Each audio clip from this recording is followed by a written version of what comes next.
Voici une carte de l'Europe, et juste ici se trouve ce qui est considéré comme le centre du pouvoir sur le continent. C'est Bruxelles, la capitale de la Belgique, mais c'est aussi Bruxelles, la capitale de facto de l'Europe. Il n'existe pas de capitale officielle de l'Union européenne, mais de nombreuses organisations majeures y sont installées, ce qui en fait une capitale de fait.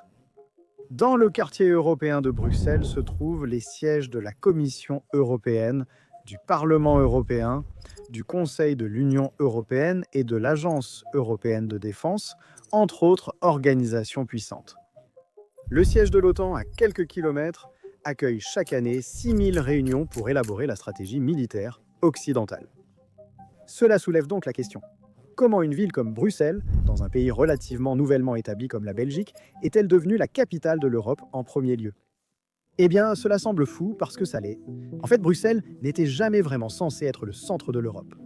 L'histoire commence à l'été 1952, lorsque les ministres des Affaires étrangères de Belgique, de France, d'Allemagne de l'Ouest, du Luxembourg, d'Italie et des Pays-Bas se sont réunis à Paris pour décider où serait basée une nouvelle organisation appelée la Communauté européenne du charbon et de l'acier. La communauté devait unir les économies européennes et rapprocher les industries des 6 nations pour rendre une nouvelle guerre presque impossible. Bruxelles semblait être un choix logique. C'était le point central entre la France, l'Allemagne et le Royaume-Uni, 3 grandes économies dont les rivalités ont mené aux 2 guerres mondiales et dont la réconciliation a permis l'intégration européenne. Mais le ministre belge Paul van Zeeland a refusé. S'il permettait à Bruxelles d'accueillir la nouvelle institution, il a prévenu qu'elle s'effondrerait immédiatement. Son opposition n'avait rien à voir avec l'unité européenne et presque tout à voir avec la politique intérieure de la Belgique. 2 ans plus tôt, une crise autour du roi Léopold III avait divisé le pays. Léopold avait collaboré avec les Allemands pendant la Seconde Guerre mondiale. Cette décision a entraîné son éviction et son exil forcé en Suisse. En mars 1950, un référendum sur son retour et la restauration de ses pouvoirs monarchiques a eu lieu, qu'il a finalement remporté. Beaucoup de gens n'étaient pas très enthousiastes à ce sujet, surtout en Wallonie, la région francophone, et des émeutes ont éclaté à Liège et dans le Hainaut, ces bastions industriels. Des appels à créer une république wallonne ont même eu lieu. Le 30 juillet, la police a tiré sur les manifestants, faisant 4 morts. À ce stade, le pays était au bord de la guerre civile. Ainsi, seulement 3 jours plus tard, Léopold annonça publiquement son intention d'abdiquer en faveur de son fils aîné, Baudouin, afin d'éviter d'autres effusions de sang. L'abdication officielle eut lieu 1 an plus tard, mais la classe politique belge redoutait encore l'effondrement du pays. Ainsi, lorsque vint le moment où Bruxelles fut sollicitée pour accueillir les institutions européennes, il n'y avait tout simplement aucune chance que cela fonctionne. Paul van Zeeland proposa Liège à la place. Bruxelles était tout simplement une bombe à retardement politique et linguistique à l'intérieur de la Belgique à l'époque, compte tenu de la récente crise royale. Elle se trouvait au milieu de la Flandre, devenant de plus en plus francophone.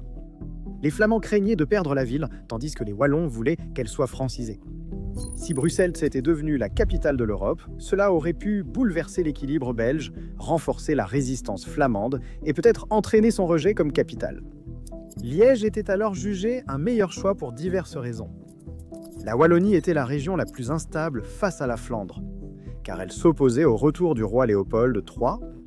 Accorder à la ville un rôle prestigieux servirait de lot de consolation à la Wallonie, qui voyait toujours l'abdication de Léopold comme un compromis imposé, non comme une vraie victoire. De nombreux Wallons voulaient l'exil de Léopold, pas juste son remplacement par son fils. La seconde raison était que Liège était déjà entièrement francophone, donc la Flandre n'y portait que peu d'intérêt sur le plan linguistique. Troisièmement, s'il existait déjà des signes que les industries traditionnelles de Wallonie, comme le charbon, l'acier et l'industrie lourde, déclinaient face à la Flandre. Cela allait plus tard conduire au basculement économique où la Flandre a dépassé la Wallonie. Accorder un rôle majeur à Liège pourrait stabiliser économiquement la région. Enfin, Liège constituait aussi un centre industriel. Ainsi, la Belgique affirmait que la communauté européenne du charbon et de l'acier devait s'établir là où se produisait vraiment charbon et acier, et non dans une ville politique comme Bruxelles. Mais, surprise, aucun autre gouvernement européen ne voulait de Liège. Faute d'accord, les ministres ont opté temporairement pour le Luxembourg comme compromis sûr. À la fin de la décennie, le projet européen s'était étendu. Le traité de Rome en 1957 a créé 2 nouvelles institutions. La Communauté économique européenne et la Communauté européenne de l'énergie atomique. Au fur et à mesure de sa croissance, le Luxembourg s'est senti de plus en plus petit pour pouvoir le gérer. Ils avaient besoin d'un siège, mais aucun des 6 membres fondateurs n'a pu se mettre d'accord sur l'endroit où il devrait se trouver. La France défendait Strasbourg, l'Italie Rome, l'Allemagne de l'Ouest Bonn et la Belgique, avec le Benelux, soutenaient cette fois Bruxelles. Après plusieurs mois sans décision, les traités ont pris effet en janvier 1958. Des fonctionnaires engagés n'avant pas de bureau pour travailler. Pour sortir de l'impasse, les ministres ont accepté d'alterner la présidence de l'Union européenne entre 6 pays. La Belgique a commencé en premier. Pourquoi ? Ils ont suivi l'ordre alphabétique et la Belgique était en tête. Bruxelles n'a jamais été officiellement déclarée capitale de l'Europe, mais des décisions prises en 1958 ont fixé la ville à cette place. Le gouvernement belge a loué un nouvel immeuble près du parc du Saint-Quentin et offert un espace permanent à la communauté économique européenne. La même année, Charles de Gaulle a été élu président. Il souhaitait transférer les institutions à Strasbourg, mais Bruxelles avait déjà accueilli des milliers de fonctionnaires européens. Après l'installation des fonctionnaires, déplacer tout était difficile. La ville est restée la seule option. En décembre, le gouvernement belge a élargi le projet, achetant un couvent et une école à démolir pour faire de la place à ce qui deviendrait plus tard le bâtiment Berlaymont, le siège de la Commission européenne. Si les dirigeants européens décidaient un jour de déménager, le bâtiment pourrait être réaffecté en ministère. Mais aucune décision de ce type n'a jamais été prise. Les institutions européennes se sont finalement développées autour du Berlaymont. Bruxelles devenant la capitale de facto de l'Europe, certains, dont le Luxembourg et Charles de Gaulle, n'étaient pas satisfaits et ont exigé que des institutions de l'Union européenne restent à Strasbourg et au Luxembourg pour limiter la domination belge. Strasbourg est importante car elle a été disputée entre l'Allemagne et la France pendant des siècles, changeant souvent de main. Installer une grande institution européenne à Strasbourg symbolisait la paix durable entre les deux nations. En 1965, le traité de fusion a été signé, préparant la suite jusqu'à aujourd'hui. Le Luxembourg a obtenu la Banque européenne d'investissement, gardé la Cour de justice européenne, le secrétariat du Parlement européen et des départements de la Commission européenne, tandis que Strasbourg a conservé le siège officiel du Parlement européen, où se tiennent encore les sessions plénières. Il a également fusionné les institutions exécutives des 3 communautés européennes, la Communauté économique européenne, la Communauté européenne du charbon et de l'acier, et la Communauté européenne de l'énergie atomique. Cela a créé une seule Commission européenne et un seul Conseil des ministres européens, qui ont établi leur siège à Bruxelles. Ce traité s'est considéré par certains comme le véritable début de l'Union européenne moderne. Bruxelles n'a jamais été officiellement désignée comme capitale durant cette période. Mais c'était pratiquement le cas à ce moment-là. Les bâtiments étaient là, les fonctionnaires étaient là, et la ville s'était transformée pour les accueillir. En 2004, ce dernier obstacle est tombé. Le Conseil européen, composé des chefs de gouvernement de chaque État membre, a choisi d'organiser tous les sommets réguliers à Bruxelles. C'était la dernière pièce du puzzle, enfin presque. Le traité de fusion de 1965 a maintenu Strasbourg comme siège officiel du Parlement européen, sans jamais vraiment l'officialiser.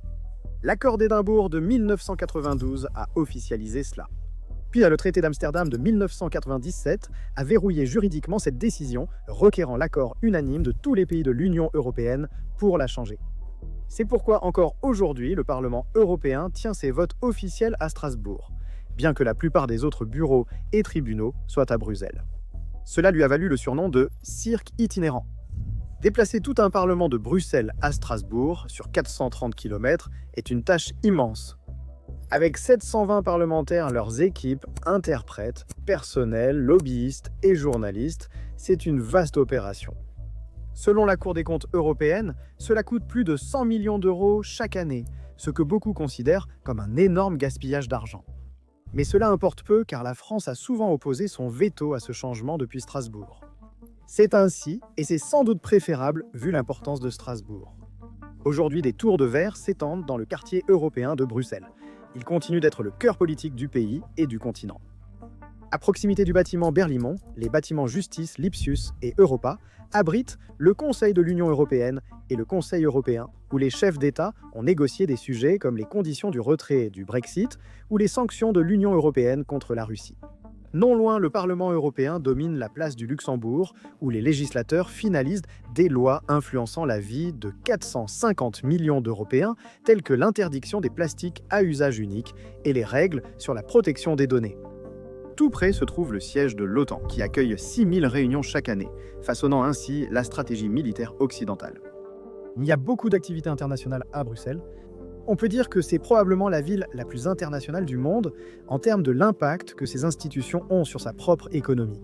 Bruxelles héberge 38 organisations de l'Union européenne, 120 institutions internationales, 184 ambassades et plus de 2500 diplomates, faisant d'elle le deuxième centre diplomatique mondial après New York, siège de l'Organisation des Nations Unies. Il y a également un plus grand nombre de correspondants de presse dans la ville, chaque État membre de l'Union européenne ayant un correspondant à Bruxelles. Et il y a 10 000 lobbyistes enregistrés. La présence de l'Union européenne et des autres organismes internationaux a par exemple conduit à ce qu'il y ait plus d'ambassadeurs et de journalistes à Bruxelles qu'à Washington District of Columbia. La main-d'œuvre internationale de la ville compte près de 50 000 personnes. Toute cette infrastructure politique transforme l'économie de Bruxelles. Ces institutions internationales et leurs entreprises contribuent jusqu'à 14 milliards d'euros par an et représentent 20% de l'économie bruxelloise. Ces bureaux et agences emploient 162 000 personnes, soit 23,2% de la main-d'œuvre de la ville. L'Union européenne favorise aussi le tourisme d'affaires. Les sommets politiques, conférences de lobbying et réunions diplomatiques représentent 60% des visiteurs, souvent aisés et prêts à dépenser.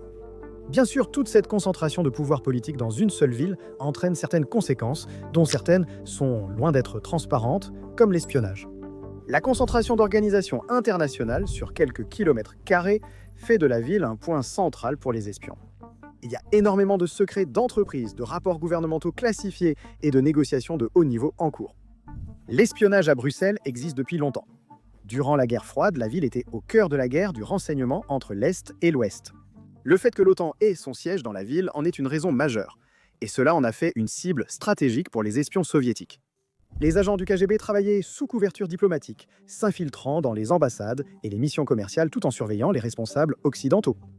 Le contre-espionnage belge a suivi des agents soviétiques rencontrant des informateurs sur la Grande Place de Bruxelles, échangeant des documents dans des cafés près du quartier européen. Les agences occidentales ont réagi. La CIA et le Military Intelligence, 6 ont recruté des sources dans les délégations soviétiques, s'appuyant sur l'OTAN pour retourner des agents. Lors de la chute du mur de Berlin, Bruxelles était déjà l'un des centres de renseignement les plus actifs d'Europe. L'Union soviétique s'est effondrée, mais les espions sont restés et leur nombre a même augmenté. Les responsables du renseignement belge affirment qu'il y a aujourd'hui plus d'espions à Bruxelles qu'avant la chute du mur de Berlin. Le renseignement chinois s'est particulièrement enraciné en profondeur à Bruxelles. Les responsables belges estiment qu'un journaliste chinois sur 5 à Bruxelles est un espion, collectant des informations auprès de responsables de l'Union européenne de lobbyistes et de dirigeants d'entreprises. Non seulement la Chine et la Russie, mais aussi les États-Unis et peut-être le Royaume-Uni pratiquent l'espionnage. Les experts préviennent qu'en l'absence de changements majeurs, la Belgique pourrait perdre sa capacité à surveiller les activités hostiles, voire l'a déjà perdue. Enfin, évoquons la principale menace qui plane sur Bruxelles, capitale de l'Europe. L'euroscepticisme grandissant remet en cause l'autorité de Bruxelles et le pouvoir de l'Union européenne sur les lois nationales, bien que le Brexit ait montré être une grande erreur. Dans plusieurs pays, les partis de droite voulant limiter l'Union européenne gagnent des élections ou progressent nettement. Depuis la crise financière de 2008, le score des partis eurosceptiques radicaux aux législatives nationales a plus que triplé, passant de 4% en 2002 à 14% de l'électorat en 2022. En incluant les partis eurosceptiques modérés, leur part est passée d'environ 7% à 2,7%, soit presque quadruplé. C'est sûrement encore plus élevé aujourd'hui. Aux élections européennes 2024, un record de 24 pays de l'Union européenne ont élu au moins un membre eurosceptique, sauf l'Irlande, Malte et la Slovénie. Alors que le Brexit paraissait autrefois la pire chose pour l'Union européenne, des sentiments similaires émergent ailleurs avec le Nexit, le Swexit et surtout le Dexit. Ce qui est étonnant puisque Francfort, principal centre financier de la zone euro, abrite la Banque centrale européenne. Mais si des pays commencent à quitter l'Union européenne, alors naturellement, le fait que Bruxelles soit la capitale de l'Europe ne signifiera plus grand-chose. Mais pour l'instant, Bruxelles reste une petite ville avec une influence démesurée. Merci d'avoir regardé et n'oubliez pas de vous abonner pour plus de contenu comme celui-ci. Je vous retrouve dans la prochaine vidéo.